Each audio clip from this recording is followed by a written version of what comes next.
अभी आपने कैसी कैसी कविता, आपने कुत्ते की कविता सुनी, क्या बात है? उसको की भी कह सकते हैं, कुत्ते की ही कविता थी। देखिए व्यंग कहीं से भी आ सकता है, आप समझ जाइए और ताली बजाइएगा बस। क्या बात है कि में बड़ा फर्क होता है, किसी वाक्य को उल्टा कर दो व्यंग बन जाता है। जैसे कहे पंकज की कविता बड़ा अच्छा लग रहा है, कविता का पंकज कह दो तो उल्टा हो जाएगा। तो व्यंग ऐसे ही पैदा होता है, छोटे छोटे वाक्यों से पैदा होता है। सुरेश गौतम जी के बाद मुझे बुलाया गया है, ऐसे लग रहा है कि बुलडोजर सारा तोड़ फोड़ कर गया, उसके बाद में ई रिक्शे को बुलाया गया है। अब मेरी इस ई रिक्शे की लाज आपके हाथ में है, क्योंकि सारा काम तो सुरेश गौतम करके जा चुके हैं, सारी तोड़ फोड़ कर चुके हैं। तो आइए, अच्छा अभी इनके दिवाली में सुरेश गौतम जी ने खूब सारे रॉकेट दगाए, हर बार बहुत सारे रॉकेट ले जाते हैं मार्केट से, उसको उड़ा दगाते हैं। मैंने इनसे पूछा कि आप रॉकेट इतना क्यों दगाते हैं, तो इनकी फिलॉसफी सुनिएगा और तालियां बजाइएगा। इन्होंने बताया कि पंकज प्रसून, रॉकेट से हमें शिक्षा मिलती है कि जीवन में ऊपर जाने के लिए बोतल का होना जरूरी होता है। क्या बात है, क्या फिलॉसफी भाई, वाह। सोचिएगा इस फिलॉसफी के बारे में, सोचेंगे और मजा आएगा, आपको और आनंद आएगा। तो मैंने बताया कि मैं बहुत उच्च कोटि की कविताएं करता हूँ, बैसवाड़ा की धरती पर आया हूँ, तो मैंने सोचा था कि अपना श्रेष्ठतम काव्य पाठ मैं करूंगा। तो मैं वो कविता पढ़ता हूँ जो हिंदी साहित्य के स्तर को बढ़ाने का काम कर रही है। स्तर बहुत गिर रहा है आजकल, मुझ जैसे कवि स्तर को बढ़ा रहे हैं। सुनिएगा, आपको सुनाता हूँ, और सिर्फ ये बैसवाड़े में ही सुनी जा सकती है और कहीं नहीं सुनी जा सकती है। आप जैसे प्रबुद्ध श्रोता ही सुन सकते हैं। सुनिएगा कि सुकूने नक्श के दौरे जुनू मजनू सजा दीजिए। वाह, क्या बात है, उच्च स्तरीय है, कोई कह सकता स्तर गिरा इसका। सुकूने नक्श के दौरे जुनू मजनू सजा दीजिए, हसीने ताक के मौजू अजी अलवर रजा दीजिए। सब समझ में आ गया। पीछे दो चार लोगों ने ताली बजाई, आपको प्रणाम करता हूँ। निश्चित रूप से आपके अंदर निराला और द्विवेदी जी की संयुक्त आत्मा है। फिर से सुनिएगा कि सुकूने नक्श के दौरे जुनू मजमू सजा दीजिए, हसीने ताख के मौजू वजी अलवर रजा दीजिए। मैं लिखकर अब तलक इसको समझ पाया नहीं साहिब, अगर समझे नहीं हो आप भी ताली बजा दीजिए।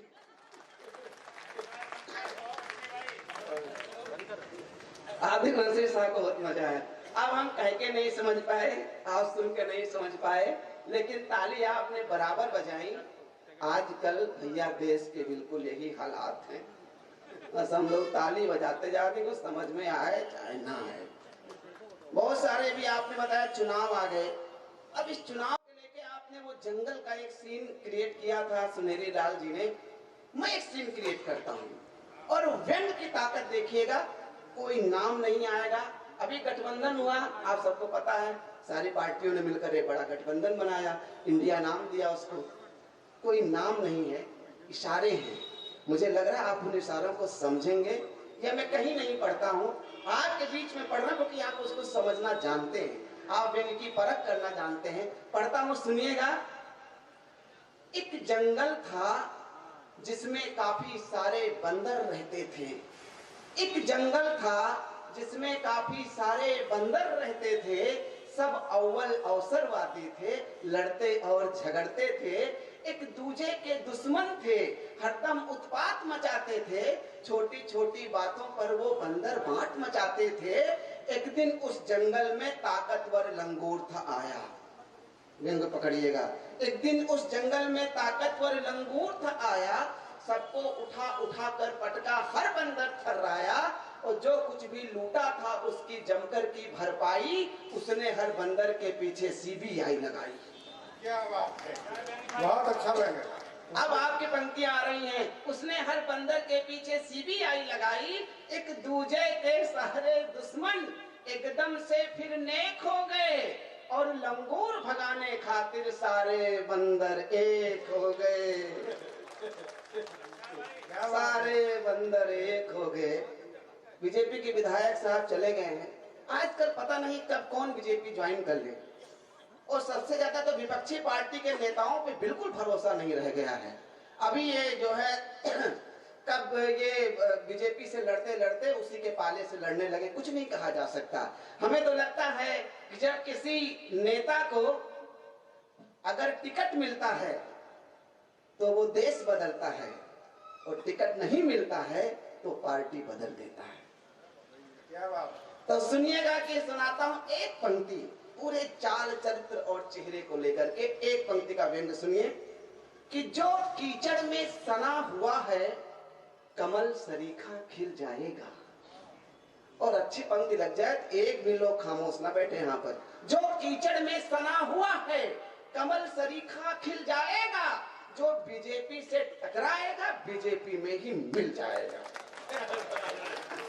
क्या बात है, ये बीजेपी से टकराएगी। इसीलिए मैं बिल्कुल नहीं टकराता हूँ। जो भी टकराएगा वो उसमें समा जाएगा। व्यंग कहने के लिए बहुत ज्यादा शब्दों की जरूरत नहीं होती है। आशु जी ने कहा कि मैं बिना कोई शारीरिक क्रियाएं करते हुए व्यंग पढ़ता हूँ।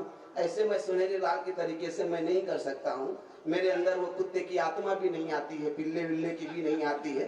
तो मैं अपनी तरह से सुनाऊंगा, मुझे लग रहा है आप लोग मुझे सुन लेंगे।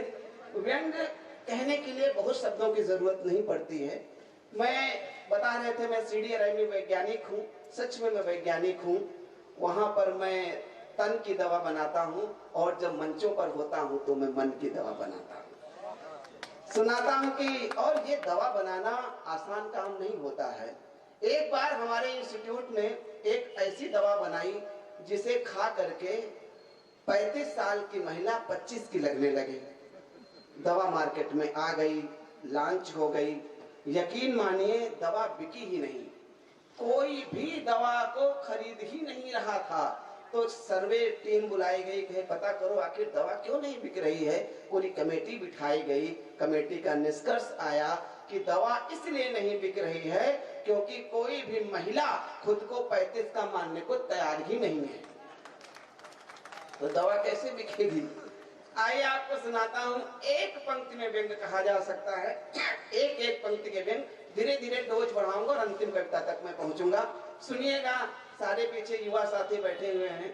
युवा लोग पीछे ही बैठते हैं क्योंकि ये अंधेरे का फायदा उठाना चाहते हैं। बाकी सारे प्रबुद्ध लोग आगे बैठे हैं। सारी युवा पीढ़ी जो खुद ताली बजा रही है वो सब पीछे बैठी हुई है। सुनिएगा कि मोहब्बत पहले अंधी हुआ करती थी। मोहब्बत पहले अंधी हुआ करती थी, फिर उसने अपना इलाज करवाया। अब वो गाड़ी, बंगला, बैंक बैलेंस सब देख लेती है। अगली पे आप पक्का बजाएंगे बहुत जोर से। एक मेरा बहुत वायरल हुआ, मैं फन लाइनर कॉलम लिखता हूँ दैनिक भास्कर में, रेगुलर हर सप्ताह में एक लाइन में बात कहनी होती है। एक लाइन और सुनाता हूँ कि एक पुरुष एक स्त्री के पीछे हाथ धो के पड़ गया।